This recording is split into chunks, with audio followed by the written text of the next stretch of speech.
이단들이 예수를 믿는 저와 여러분에게 이런 방식으로 공격을 해오는 경우를 보는 적이 있습니다. 이단들이 우리에게 이런 질문을 합니다. 당신은 구원받았습니까? 예, 구원받았습니다. 당신은 구원받았다는 사실을 어떻게 알 수 있습니까? 그럼 우리가 대답하죠. 믿음으로 말미암아 의롭게 되었다는 말씀을 저는 믿습니다. 저는 예수님을 믿기 때문에 구원받았다 확신합니다. 이렇게 대답하죠. 그러면 그들이 이렇게 묻습니다. 당신은 구원받은 날짜를 말해보세요. 이때부터 헷갈리기 시작하는 겁니다. 날짜가 기억이 안 나는 거예요. 세례받은 날짜는 기억나는데 구원받은 날짜를 대라니 이게 기억할 수가 있나요? 다시 묻습니다. 당신은 믿음을 가졌다고 말하죠? 그 믿은 날짜와 장소와 시간을 말해보십시오. 이때부터는 정말 헷갈리게 되는 겁니다. 이때 이단들이 이렇게 말합니다. 당신 그렇게 중요한 날짜를 기억 못한다고요? 당신은 구원받은 게 아닙니다.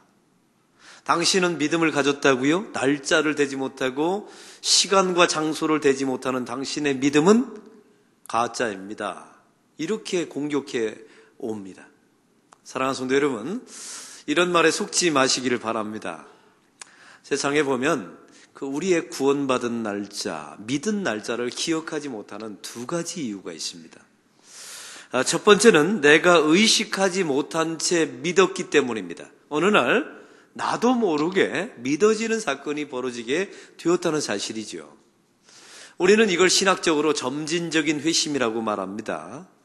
구약의 신약 전체를 보면 두 종류의 사람이 있어요. 급진적 회심한 사람이 있고 점진적 회심한 사람이 있습니다. 이 급진적으로 회심한 사람의 대표적인 인물이 바로 사도 바울입니다. 예수 믿는 사람들을 잡아 죽이려고 다마스커스로 가고 있었습니다. 강한 빛 가운데 예수님께서 나타나셨죠. 그리고 이 사도 바울을 거꾸로 들이십니다.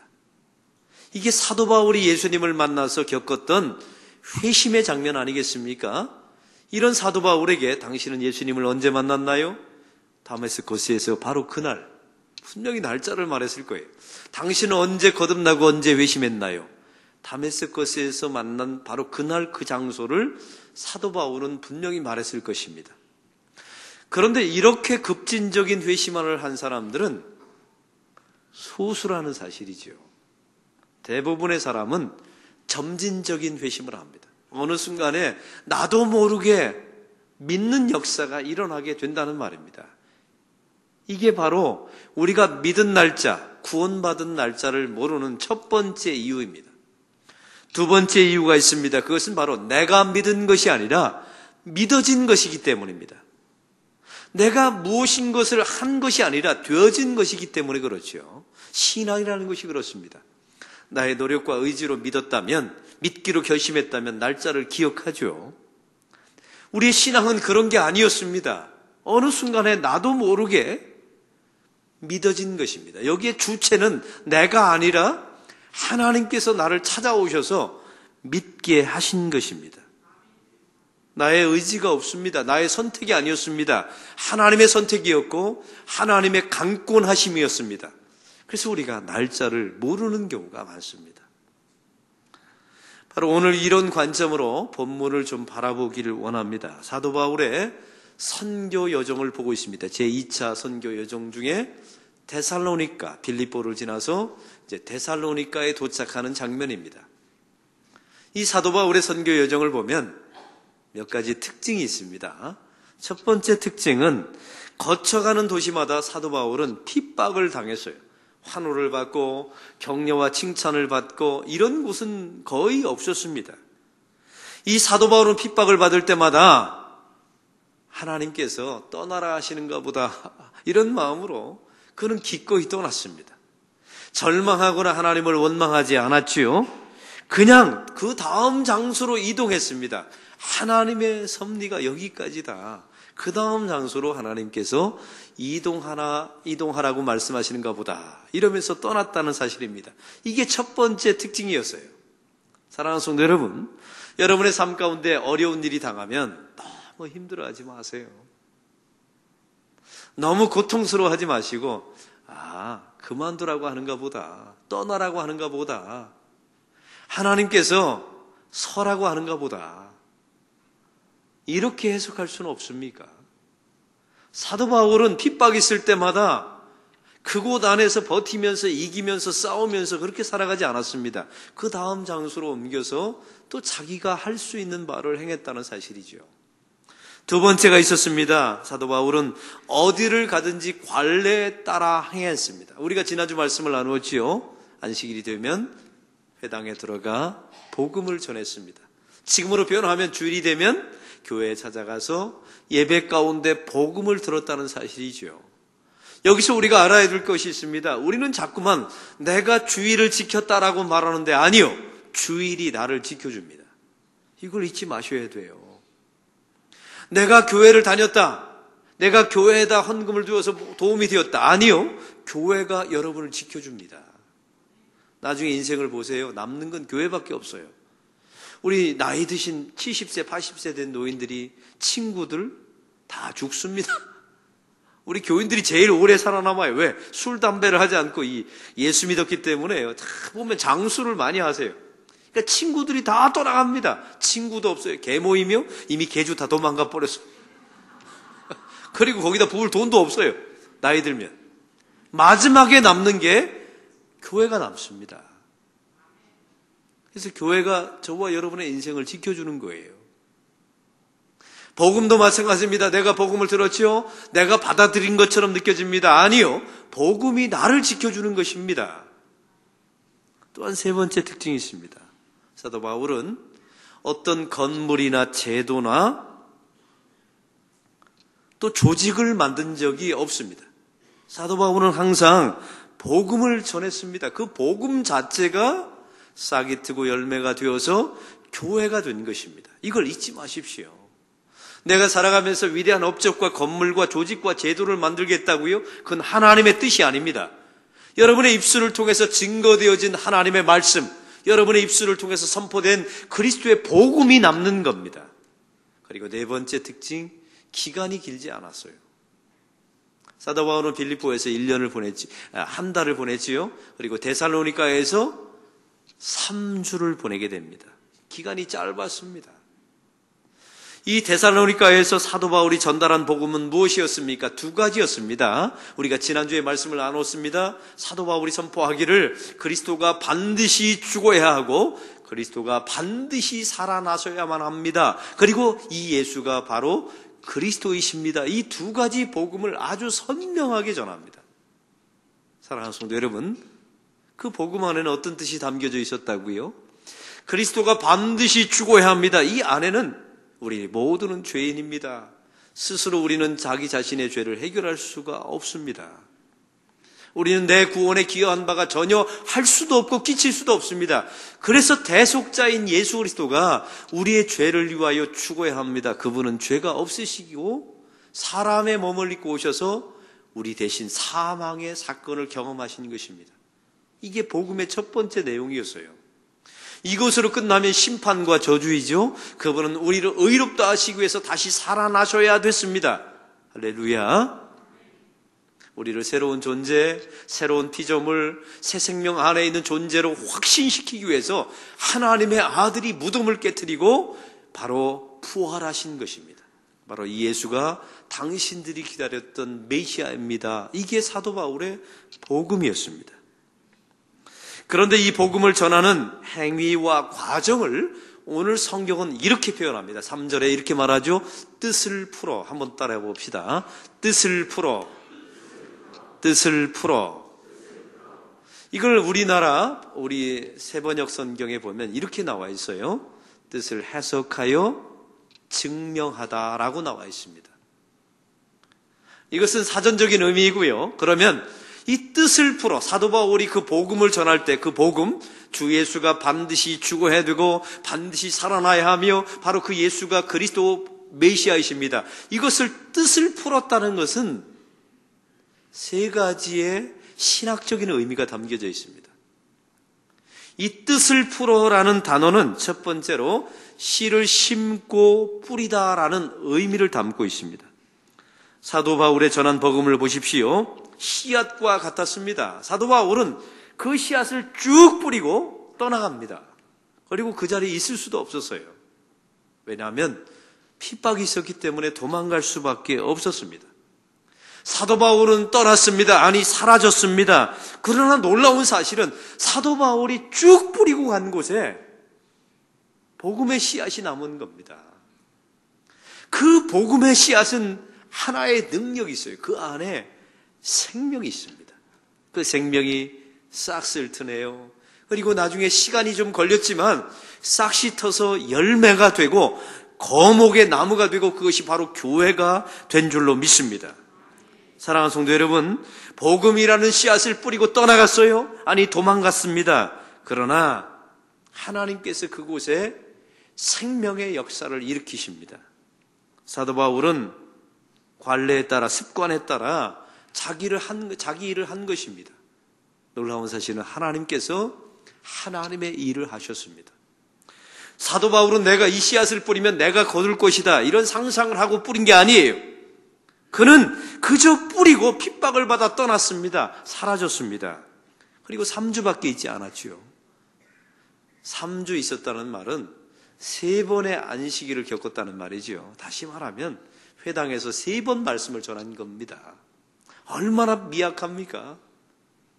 그리고 허겁지겁 핍박을 피해서 도망갈 수밖에 없었습니다. 그런데 그 안에, 그 복음 안에 생명이 있었기 때문에 그것이 싹이 나고 열매가 되어서 데살로니가 교회를 이루게 된 줄로 믿습니다. 사랑하는 성도 여러분, 사람은 본래 그렇습니다. 사람은 다 떠납니다. 목사도 복음을 전하는 자이지만 목사도 때가 되면 은퇴하게 되고 또 때가 되면 죽기도 하고요. 말씀을 전하는 자들은 다 씨앗을 뿌리고 떠납니다. 그러나 염려하지 마세요. 이것은 저와 여러분의 사람의 문제가 아니었던 겁니다. 제도와 조직의 문제가 아니었던 거예요. 저와 여러분이 뿌렸던 그 복음이 무엇이냐? 남겨진 것이 무엇이냐? 바로 이게 가장 중요한 것입니다. 복음이 남으면 생명이 있기 때문에 싹이 나고 반드시 열매를 거두게 될 줄로 믿습니다. 그 말씀이 교회를 지켜나가는 것입니다. 목사가 지키는 게 아니에요. 건물이 지켜나가는 게 아닙니다. 사도행전 20장에 보면 사도 바울이 에베소에서 3년 동안을 목회합니다. 그래서 에베소 교회를 창립하게 되고 교인들과 함께 많이 예배하게 되고 말씀을 가르치게 되었죠. 밤낮 쉬지 않고 눈물로 그들을 양육하고 가르쳤습니다. 그런데 사도 바울이 3년째 떠나면서 이렇게 말합니다. 잘 들어보십시오. 사도행전 20장 32절. 내가 지금 여러분을 주와 및 그 은혜의 말씀에 부탁하노니 그 말씀이 여러분을 능히 든든히 세우사. 여기서 우리가 기억해야 할 단어가 있습니다. 사도 바울이 3년 동안 목회했습니다. 그리고 떠나면서 말합니다. 주와 그 말씀에게 너희를 부탁한다라고 말합니다. 사실은 이렇게 말해야 되는 것 아니에요? 내가 이제 떠나는데 우리 남겨진 장로님들이 이 교회를 좀 잘 부탁합니다. 우리 권사님, 집사님들이 이 교회 나는 떠나지만, 에베소를 떠나지만 이 교회를 부탁합니다. 이렇게 말해야 되는 것 아닙니까? 사도 바울은 그렇게 말하지 않았다는 겁니다. 사도 바울은 우리 주님께 이 교회를 맡겼고 말씀에게 이 교회를 부탁했다는 거예요. 그리고 말씀이 이 교회를 든든하게 세워갈 것이다, 이 확신의 말씀을 선포합니다. 사랑하는 성도 여러분, 떠나면서 사람에게 부탁하지 않았습니다. 말씀에게 부탁했습니다. 왜요? 말씀이 뜻이면 그 뜻이 그 안에 생명이 있고, 사도 바울은 떠납니다. 그러나 그 생명의 안에 싹이 터서 열매를 맺기 때문에 그렇습니다. 사도 바울은 언젠가 떠납니다. 죽습니다. 그러나 그가 전한 복음이 남은 겁니다. 그 복음 안에 생명이 싹 터서 데살로니가 교회라고 하는 거목과 열매가 맺게 된 것이죠. 복음 안에는 그 자체 안에 능력이 있다는 사실을 믿으시기 바랍니다. 그래서 우리가 알고 있는 요한복음 8장 32절은 우리에게 말합니다. 진리를 알지니 진리가 너희를 자유하게 하리라. 이렇게 선포합니다. 건물과 제도와 시스템이 성도를 살리는 게 아닙니다. 저는요, 우리 교회가 이제 비전센터를 건축하죠. 교회 전체를 리모델링하게 될 겁니다. 아주 새로운 어마어마한 교회가 새로 나오게 될 거예요. 건평 2,000평, 지금의 2배 되는 건물이 나올 겁니다. 근데 저는요, 담임 목사로서 제 얼굴에 걱정하는 것처럼 보이세요? 걱정이 없어 보이세요? 없어 보이죠? 맞아요. 저는 진짜 걱정이 없어요. 왜냐하면요, 저는 거기다 소망을 두지는 않았어요. 그냥 우리 건축위원회가 잘 해주시겠지, 이런 확신의 마음이 있고요. 목사는 건물을 남기는 사람이 아닙니다. 제가 은퇴한 후에도 내 당대 내가 교회를 리모델링하고 비전센터를 제가 지었습니다, 이런 말 하지 않습니다. 목회는 그런 게 아닙니다. 교회는 제도를 남기는 게 아닙니다. 제가 우리 교회에 와서 수많은 사역과 시스템을 만들어냈지요. 근데 그거 자랑할 바가 안 돼요. 왜? 교회는 그런 걸 자랑하는 곳이 아닙니다. 교회는 사람을 남겼다고요? 그것도 자랑할 바가 아니에요. 그 사람 안에 복음을 남겨야 합니다. 목사는 씨앗을 쫙 뿌리고 떠나가는 사람이에요. 그러면 남겨진 씨앗이 생명이 있습니다. 삭신합니다. 열매를 맺습니다. 그 복음이 저와 여러분과 교회를 지켜주는 것입니다. 이런 확신이 있으셔야 돼요. 어떤 교회들을 보면요, 너무 목사 의존적인 교인들이 있어요. 목사가 좀 알아주면 막 좋아하다가, 목사가 알아주지 않으면 금방 삐쳤다가, 목사가 격려해주면 너무 힘을 냈다가, 격려해주지 못하면 금방 쭉 빠졌다가, 또 목사하고 조금 트러블이 생기면, 마음이 상한 게 있으면 모든 것을 다 포기해버리는, 이건 교회가 아닙니다. 교회는요, 목사는 사람일 뿐이에요. 그냥 사도 바울처럼 그냥 3번 복음을 쭉 뿌리고 지나가도 그 복음 안에 하나님의 생명이 있기 때문에 하나님께서 일하실 줄로 믿습니다. 우리 교회가 그런 교회가 되기를 소망합니다. 사도 바울의 여정을 보십시오. 데살로니가 3주 3번 복음을 전하고 떠나갔습니다. 그러나 그 겨자씨 같이 미미한 곳에 겨자씨의 능력은 무엇입니까? 크기가 아닙니다. 여러분, 자꾸만 교회와 세상의 크기를 논하지 마세요. 그 안에 생명이 있는가 없는가, 바로 그것이 제일 중요한 것입니다. 사도 바울은 인간적인 인기를 추구하지 않았습니다. 새몰이를 하지 않았습니다. 나의 사람으로 만들고 이런 노력하지도 않았어요. 무브먼트, 어떤 운동을 벌이지도 않았습니다. 구호 외친 적 없습니다. 사도 바울은 듣든지 말든지 복음의 씨앗을 그냥 쫙 뿌렸어요. 찬성을 받든지 반대받든지 개의치 하지 않았습니다. 주의 복음을 전파한 겁니다. 무식하게 전했어요. 사도 바울은 아마 이런 정체성을 가지고 있었던 것 같습니다. 나는 복음을 뿌리는 사람이다. 그리고 나는 지나갈 것이며 나는 사라질 것이다. 사랑하는 성도 여러분, 그러나 남겨진 것이 있습니다. 복음이 남게 되고 말씀이 남게 되고 그 말씀이 저와 여러분을 지켜주는 것입니다. 저는 우리 안락교회에서 지금 9년째 목회하고 있는데 저희 설교 패턴을 여러분이 이제 아실 겁니다. 이미 누가복음을 주일날 대예배 시간에 3년을 설교했어요. 그리고 사도행전을 지금 절반밖에 못했는데 1년 6개월 했습니다. 앞으로 1년 6개월 더 해야 사도행전이 끝나요. 이게 9년 걸린 겁니다. 놀라지도 않아요. 새벽 설교 때면 마태복음서부터 계시록까지 7년을 한 절도 빼놓지 않고 강의하고 다시 돌아와서 이제 마태복음서 시작해서 누가복음 왔습니다.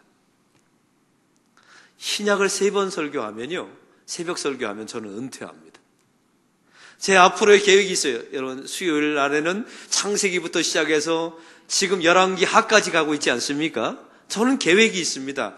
이 사도행전을 끝난 후에 창세기를 7년 동안 제가 주일날 강의하고, 로마서를 3년간 강의하고, 에베소서를 4년 강의하고 저는 은퇴합니다. 이게 14년 남은 겁니다. 남의 일이라고 별로 그런 날이 올까요, 안 올까요? 당연히 오죠. 목사는 이렇게 하고 그냥 성경 4권 전하고 그냥 떠나가는 거예요. 23년간 제가 하는 건 누가복음, 사도행전, 창세기, 로마서, 거기다 에베소서 이렇게 전달하고 제 인생을 목회 인생을 마치는 겁니다. 목사는 그렇게 사라지고 없어집니다. 그런데 목사가 전한 그 복음이 남는 겁니다. 그리고 그 복음이 싹시 나서 생명이 되며 교인들을 살리게 될 줄로 믿습니다. 제가 이렇게 말했더니요, 제 친구들이 그러더라고요. 목사, 누가복음 3년, 사도행전 앞으로 3년 하면 너 당신 쫓겨나지 않아? 그러더라고요. 그래서 우리 교인들 단 한 명도, 참 우리 교인들 대단해요. 단 한 명도 이의 제기를 한 분이 없어요. 제가 이야기를 했더니 제 친구들이 안 믿는 겁니다. 야, 어떻게 그럴 수 있냐고. 이게 바로 교회의 능력입니다. 이 말씀의 능력이 교회 안에 이미 시작된 줄로 믿습니다. 목회는 건물을 남기는 게 아닙니다. 목회는 어떤 제도와 시스템과 제자 훈련을 남기는 게 아닙니다. 목회는 사람을 남기는 것도 아닙니다. 목회는 씨앗을 쭉 뿌리고 그냥 지나가는 겁니다. 여러분도 마찬가지예요. 여러분의 자녀에게 말씀과 복음을 쭉 전하고 부모도 떠나가는 거예요. 그러면 그 자녀들 안에 복음이 남아서 싹시 나서 생명의 역사가 일어나게 될 줄로 믿습니다. 이게 바로 뜻을 풀어라고 하는 첫 번째 의미입니다. 뜻을 풀어라고 하는 의미는 두 번째로 하늘이 열리며 계시가 전달되다. 한번 따라해 봅시다. 하늘이 열리며 계시가 전달되다. 바로 이런 의미입니다. 여러분, 계시라는 무엇이 무슨 말입니까? 하나님께서 리빌레이션, 자기 자신을 백성에게 보이신다는 거예요. 여기는 중요한 의미가 담겨져 있습니다. 내가 보고 싶다고 해서 보는 게 아닙니다. 기독교는요, 우리 신앙은 신비와 기적과 계시인데 이것은 이렇습니다. 내가 만나고 싶다고 해서 만나지는 게 아니에요. 하나님께서 당신을 드러내셔야만 우리가 그제서야 볼 수 있습니다. 만날 수 있습니다. 들을 수 있습니다. 찾을 수 있습니다. 이게 바로 기독교입니다. 그래서 성경은 IQ로 깨닫는 게 아닙니다. 성경은 지식으로, 나의 경험으로 성경을 깨닫고 알게 되는 게 아니에요. 만약 그렇다면 유대인들이 예수님을 제일 먼저 믿어야 합니다. 성령이 내 안에 내주하셔서 깨닫게 되는 것입니다. 사랑하는 성도 여러분, 내가 믿는 것이 아니라 믿어지는 거예요. 내가 만나는 게 아니라 만나지는 것입니다. 내가 하는 것이 아닙니다. 여러분, 우리 연세 드신 분들은 알 거예요. 내가 열심히 해보려고 했죠. 어제도 한 분하고 통화를 했는데, 목사님, 기가 막힌 일이 있었습니다. 나게 사업을 하는데 반토막이 났습니다. 이런 날이 올 줄 몰랐다고 그런 이야기를 하시는 거예요. 우리 힘으로 되는 게 하나도 없습니다. 사실은 궁극적으로 그걸 깨닫게 돼요. 어떤 때는 시대의 힘을 빌릴 때도 있어요. 어떤 때는 사람의 힘을 빌릴 때도 있습니다. 어떤 때 하나님의 힘을 빌리지 않으면 안 되는 일이 너무 많다는 사실을 나이가 점점 들면 알게 됩니다. 내가 하는 게 아니라 되어지는 것임을 깨닫게 됩니다. 바로 오늘 성경에 나와 있는 뜻을 풀어라는 의미가 바로 그거예요. 하나님께서 나의 노력으로 열리고 깨닫고 알고 믿는 것이 아닙니다. 어느 날 갑자기 하나님께서 강권하셔서 찾아오셔서 믿게 하시고 되어지게 하시는 것입니다. 그래서 우리는 자랑할 바가 없어요. 하나님께 모든 영광을 돌릴 수밖에 없지요. 야곱을 보십시오. 형을 에서를 피해서 도망갑니다. 광야에서 베델에서 잠을 들게 되죠. 그때 사다리에서 천사가 오르락내리락 합니다. 야곱이 하나님을 찾은 게 아닙니다. 그냥 잠들었을 뿐입니다. 그런데 하나님께서 찾아오셨습니다. 그리고 야곱의 인생에 하나님이 주도적으로 개입하십니다. 계시라는 말은 나로부터 시작된 동기가 아니에요. 하나님께로부터, 외부로부터 시작된 동기입니다. 우리 신앙도 마찬가지입니다. 무엇인가 노력과 의지로 되는 것이 아니라는 사실을 잊지 마시기 바랍니다. 저는 그래서 겨자씨 비유를 아주 좋아합니다. 겨자씨는 특징이 있죠. 작습니다. 눈에 보이지도 않아요. 그런데 시간과 온도와 습기를 딱 만나면 싹이 나요. 여기서 중요한 교훈이 있습니다. 왜 주님께서 하나님 나라를 겨자씨 비유로 말씀하셨을까요? 첫째는 겨자씨 안에 생명이 있기 때문이고요. 두 번째가 중요합니다. 겨자씨는 노력하지 않습니다. 시간과 온도와 습기를 만나면 알아서 싹이 틉니다. 왜냐하면 그 안에 무엇이 있기 때문에? 생명이 있기 때문에. 이게 하나님 나라의 비유의 가장 중요한 정신입니다. 알아서 싹터요. 그 안에 복음이 있으면, 생명이 있으면 말이죠. 그 다음 비유를 아십니까? 소금과 빛의 비유입니다. 너희는 세상의 빛이라 소금이라. 이 비유에 보면 어떤 분들은 그래요. 세상을 썩지 말게 만들어야지. 내가 어두운 세상을 비추어야지. 잘못 적용한 겁니다. 여기서 가장 중요한 것은요, 빛은 노력하지 않는다는 사실이에요. 우리 안에 예수님의 빛이 쭉 비치면 세상을 밝게 할 것 아닙니까? 빛은 노력하지 않아요. 그냥 비춥니다. 그러면 어둠이 물러가죠. 소금은요, 세상을 나는 썩지 말게 방부제 역할을 해야지 이렇게 노력하지 않습니다. 그냥 되는 겁니다. 되어지는 것입니다. 왜? 그게 소금이니까요. 빛이니까요. 할렐루야. 기독교는 무엇인가를 하는 종교가 아닙니다. 성경에 보면요, 우리가 해야 될 것이 있고 해서 안 되는 게 있어요. 한다고 되는 게 아닌 게 있습니다. 우리가 열심히 해야 되는 것은 좋은 습관을 들이는 것. 예배당에 나와서 예배하고 기도하고 중보기도하고 헌금하고 이런 습관을 들이는 것은 우리 의지와 노력으로 되죠. 그러나 내가 무엇인가를 의지로 되는 것이 아닌 것들이 있습니다. 예, 하나님께서 우리를 찾아오시는 것, 주의 은혜를 베풀어 주시는 것, 회개하는 것, 이것은 나의 힘으로 되는 게 아닙니다. 그래서 어떤 분들은 큰 믿음, 작은 믿음 이렇게 구별하는 분이 있는데 그게 중요한 게 아니에요.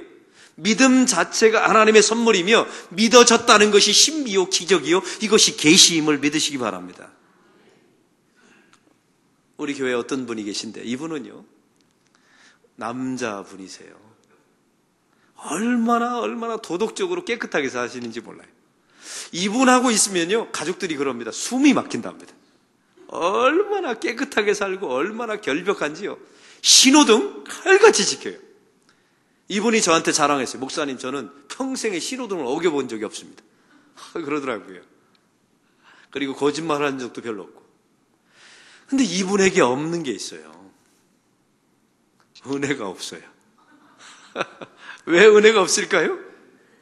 죄인임을 고백을 안 하는 겁니다. 이분이 그래요. 목사님, 기분 나쁩니다. 뭐가 기분 나빠요? 왜 자꾸만 죄인이라고 말씀하십니까? 나는 착한 일 많이 했는데, 나는 거짓말한 것이 별로 없는데.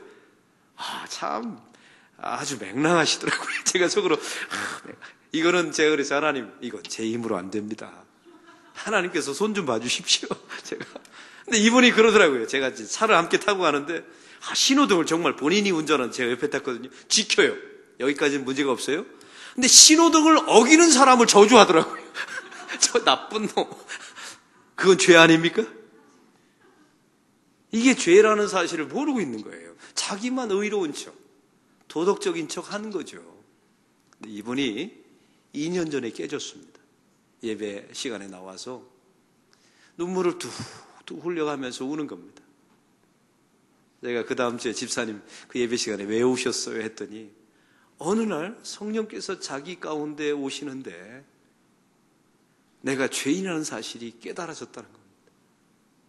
내가 얼마나 주변 사람들을 힘들게 했는지, 그 저주한 게 얼마나 큰 죄인지, 내가 하나님을 얼마나 저항했는지, 내 안에 은혜가 얼마나 없었는지, 보이지 않던 모든 죄들이 다 보이더랍니다. 이게 계시입니다. 노력해서 되는 게 아니에요. 성도들이요, 너무 애쓰지 마세요. 기독교는 그래서 되는 게 아닙니다. 하나님께서 당신을 드러내셔야만 들을 수 있고 깨달을 수 있고 믿을 수 있고 믿어지게 되고 되어지는 것이 바로 성도의 삶인 줄로 믿습니다. 그래서 혹시 여러분의 삶 가운데 믿어지지 않는 분들은 하나님 앞에 엎드려서 이렇게 구하시면 됩니다. 하나님, 저에게 믿어지게 되는 은혜를 허락해 주십시오. 저에게 자비하심을 베푸사 믿어지게 해 주십시오. 깨달아지게 해 주십시오. 하나님의 계시가 나에게 전달되게 해 주십시오. 당신의 드러나심이 나에게 받아들여지게 해 주십시오. 이렇게 기도하는 저와 여러분이 되기를 바랍니다. 너무 애쓰지 마시기를 바랍니다. 오늘 뜻을 풀어라는 말씀은 세 번째 이런 의미가 담겨 있습니다. 귀가 들리고 입이 열리다라는 의미가 있습니다. 이게 바로 에바다입니다. 우리가 뜻을 풀어, 이 말씀은요, 신학적으로 죽었던 오감이 되살아난다는 의미입니다. 우리 안에 여러 가지 감각이 있습니다. 그러나 뜻을 풀어서 복음을 받아들이면 생명이 되고 그것이 씨앗이 되고 나중에 싹시 트고 열매가 됩니다. 이 모든 과정, 하나님의 계시가 나타나면 놀라운 것은 입이 열려요. 그리고 귀가 들립니다. 그리고 막혔던 것이 뚫립니다. 이게 하나님의 놀라운 기적이며 하나님의 섭리입니다. 우리 안에 굳었던 것들이 풀리는 역사가 일어납니다. 오감이 풀려요. 우리 교회 청년 가운데 보면 얼마 전에 혜란이라고 하는 자매가 저를 왔어요. 근데 뭐 그렇게 이쁜 얼굴은 아니에요. 그런데 그날따라 너무너무 예뻐 보이는 겁니다. 제가 물었지요. 너 요즘 연애하지? 목사님 그걸 어떻게 하셨어요? 어떻게 왔냐고 했더니 목사님 저 결혼해요. 얼굴이요? 감각이 완전히 살아났어요. 그 굳었던 얼굴의 감각이 완전히 살아나서 꽃이 피었더라고요. 한 사람을 사랑해도 꽃이 피는데 주의 계시가 임하고 씨앗을 뿌린 그 복음이 싹시 난다면 죽었던 오감이 살아나야 되는 줄로 믿습니다. 굳었던 부분이 풀립니다. 예수 믿으면 밝아집니다. 예수 믿으면 부드러워집니다. 예수 믿으면 우리 안에 영적인 기쁨이 주어집니다. 막혔던 것들이 예수의 이름으로 풀리는 역사가 일어나게 될 줄로 믿습니다. 이게 바로 뜻을 풀어라는 말이에요. 오늘 성경에 보니까 사도 바울이 뜻을 풀어 복음을 전달했지요. 놀라운 일이 벌어지게 됩니다. 귀부인과 이방인들이 이걸 믿은 거예요. 아니, 믿은 게 아니라 믿어진 것이죠. 누가 하셨습니까? 하나님이 하신 겁니다. 그들 안에 뿌려진 복음이 그들을 살리고 지켜낸 것입니다. 그런데 놀라운 일이 있어요.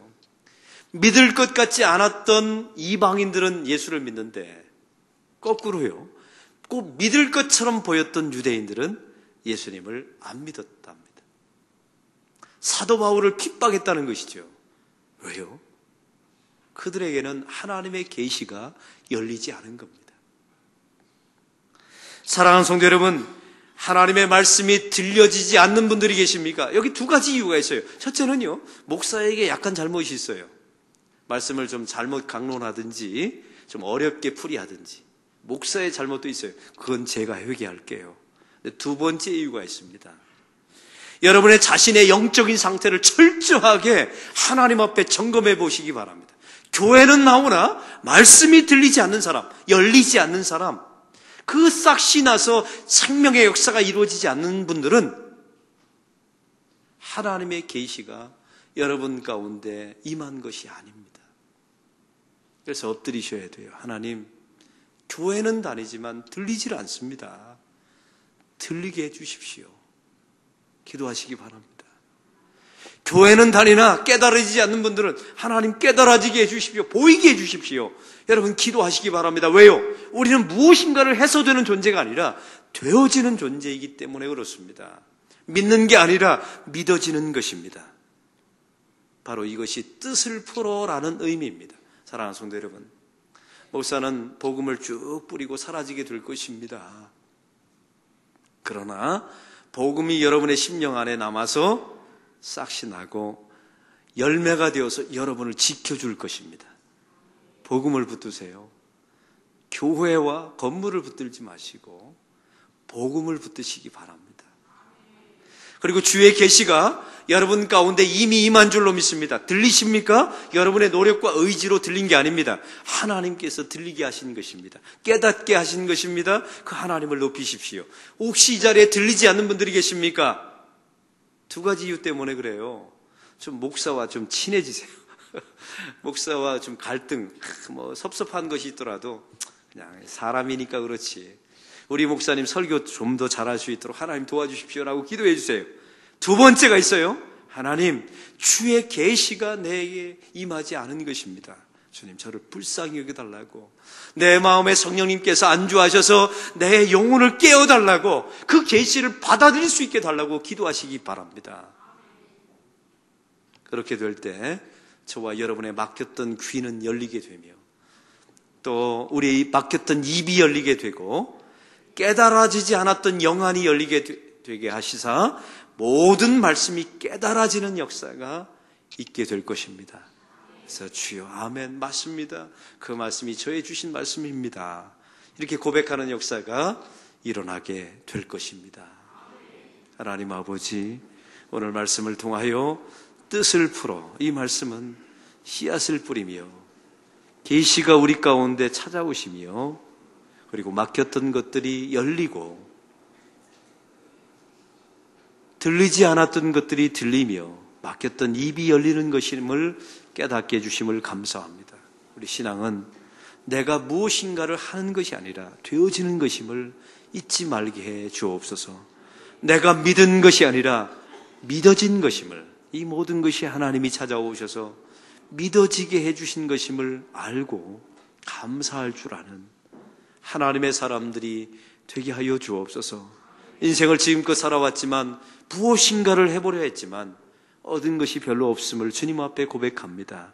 왜냐하면 내가 무엇인가를 하는 인생이 아니라 되어지는 인생임을 깨닫게 하여 주옵소서. 그 하나님의 뜻에 온전히 반응하며 순종하며 엎드리며 사는 하나님의 백성들의 삶이 되게 하옵소서. 예수 그리스도의 이름으로 기도하옵나이다. 아멘.